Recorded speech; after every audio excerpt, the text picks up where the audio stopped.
VDGs को revive करने का भी एक मुतालबा था हमारा, सरकार ने उसे भी कबूल किया है। उनकी व्यवस्था पहले से बेहतर की जाएगी, उनके हथियारों का भी थोड़ा बहुत आधुनिकीकरण होगा। हो सकता है कि सेल्फ लोडिंग राइफल जैसे हथियार भी उनके लिए मुहैया करवाए जाए, और जहाँ जहाँ भी ज़रूरत होगी VDGs को कायम करने की वो भी किया जाए। जहाँ तक VDGs का ताल्लुक है, मैं उस छोटी बच्ची को कह रहा था कि बच्चे की ज़बान में भगवान होता है। अब तेरी बात कहने के बाद अगर कुछ और बात कही तो ये गुनाह माफ नहीं करेगा खुदा। तो VDGs को रिवाइव किया जा रहा है, इसमें कुछ और इतना ही नहीं, अगर जरूरत पड़ी कहीं और भी ऐसा लगा वैसे गांव जहां पहले VDGs ना थे वहां उनको कायम करना है, तो सरकार ने यह भी फैसला किया है कि वहां पर भी उसकी शुरुआत की। हथियारों को लेकर के भी जो बात आई तो हमारा ये मुतालबा था और इसे कबूल भी कर दिया गया है कि कम से कम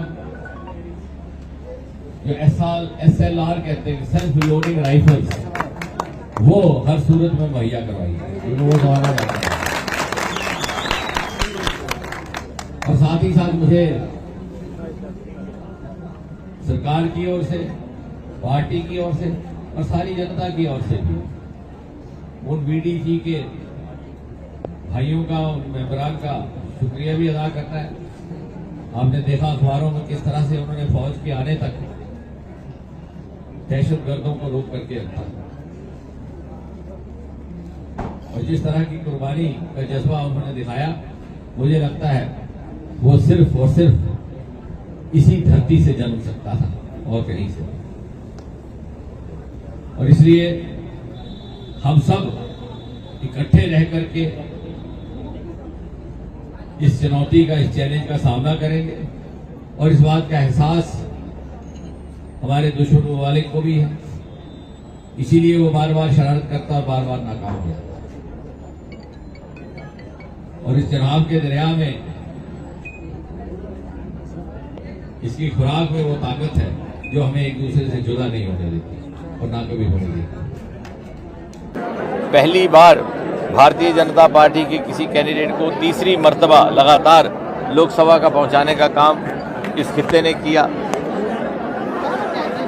और इतना ही नहीं, पहली बार इतनी बड़ी मार्जिन, इतनी अक्सरियत से हमें अरसवाइल डोडा से लीड मिला है, और ये इस बात की तस्दीक करता है कि ये जो वोट हासिल हुआ है ये मज़हब व मिल्लत के भेदभाव से ऊपर उठ करके, इसमें हिंदू भी शामिल है, मुसलमान भी शामिल है।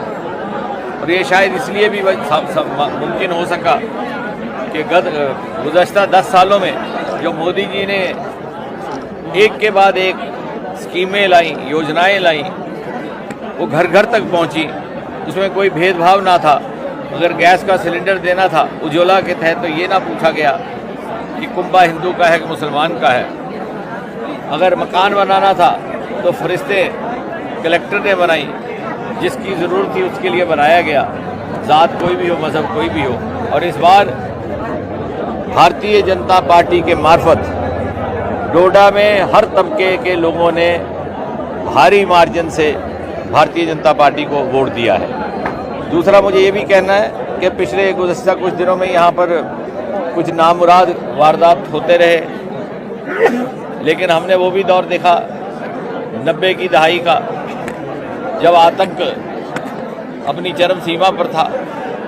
वादी कश्मीर से एक पूरा का पूरा समुदाय कूच कर गया, माइग्रेट हो गया, लेकिन हम उस वक्त के हमारे यहाँ के नेता एक दीवार बन करके खड़े हुए और यहाँ से कोई भी माइग्रेशन का वाक़या ना हुआ, क्योंकि यहाँ के लोगों में उस तरह का इतिहाद है हिंदू मुसलमान और जात पात को छोड़ करके, और उसी का मुजाहरा अभी भी करने का मौका आया है। और जहाँ तक ये दुश्मन मुल्क की शरारत का ताल्लुक है, सरकार ने बड़ी संजीदगी से इस पर काम भी करना शुरू कर दिया है। कुछ एक स्ट्रेटजीज़ भी बनाई गई हैं जिनका सार्वजनिक तौर पर जिक्र करना, व्याख्या करना मुनासिब नहीं रहता। VDGs को रिवाइव करने का भी एक मुतालबा था हमारा, सरकार ने उसे भी कबूल किया है। उनकी व्यवस्था पहले से बेहतर की जाएगी। उनके हथियारों का भी थोड़ा बहुत आधुनिकीकरण होगा। हो सकता है कि सेल्फ लोडिंग राइफल जैसे हथियार भी उनके लिए मुहैया करवाए जाए और जहाँ जहाँ भी ज़रूरत होगी VDG इसको कायम करने की वो भी किया जाए। सर, अपोजिशन आप पर काफी निशाना साध रही जम्मू खिते में जो आतंकी हमले बढ़े, क्या POK पे सर्जिकल स्ट्राइक फिर से होगी? खैर उसमें हम नहीं जाएंगे। वो ये बात का जवाब देना ना मेरा मैंडेट है ना मुझे इख्तियार है। ये नीतिगत फैसले जब होंगे तो होंगे, लेकिन जो भी होगा मोदी जी की ही सरकार में होता है। अगर 370 को हटाने का काम था तो मोदी जी ने ही करके दिखाया। और अगर आज कश्मीर वादी में अमन बहाल हुआ है, 2.5 करोड़ टूरिस्ट पहुंचा है, तो वो मोदी जी के ही कार्यकाल में हुआ है। क्योंकि मुझे लगता है अमन का और नॉर्मलसी का सबसे बड़ा पैमाना है टूरिस्ट।